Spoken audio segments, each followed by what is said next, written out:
Nu, ką čia darot? Rūkyklą, lašinės rūkyklą. Iš kur pamatėt, ką išmokot?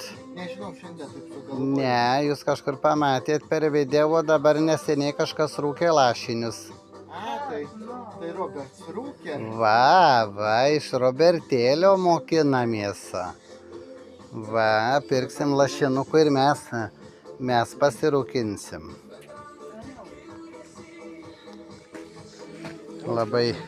Labai geras dalykas čia. Jau skylės padarė, va. Tris nereikia. Tris, jo, užteks. Čia gali tankiau nusipirkti, tankiau pasirūkyti. Mažiukais gabaliukais, No. dideliais gabalais nebus. Gera bačka. Buvo. Ne? Tai yra tų bačkų. O čia dabar juos nukarpysi ar iš... Ne, atlenksiu, įkišiu kaminą ir prilenksiu prie Ai, kamino. kaminiuką dėsi. Jo. Nu, šaunu. Šaunu. Tai kada lašinukų valgysim? Jie rytoj nusipirksim.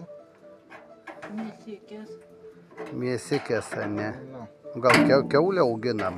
ne. Nenorit? Pigiau nusipirkti. Tai čia tuos geriau nupjaustyk, žinok, kad lenkės. Su bošu. Ras, va taip. Daug geriau paskui susižeisda.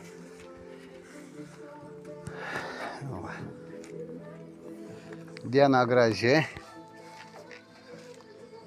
Saulikis šviečia. Prigalvoja. Gerai sugalvoja, mat. Matai, kaip iš YouTube'ės gali pasimokinti. Paskatinimas. Taip gražiai pasirūkina Roberts lašinius. Nu, seilės varvatys, tai reikia mum. Čia pas mus labai neskanu surūkyti. Tokie pas juos vytinti. Labai nemėgstu aš. O miestą tai labai pigi. Pas mūsų palendrisas, kumpis parduotuviai 3,95, 4 eurai, 4,20 kartais. Daugiausiai 4,20 kylas. Grynai palendricas. Lašinukai vėl ten po 3,60. Geri jau su raumenuku. Tai va. Dėsim, rūkysim. Jėzau, kai saulė kepin. Buvo 29.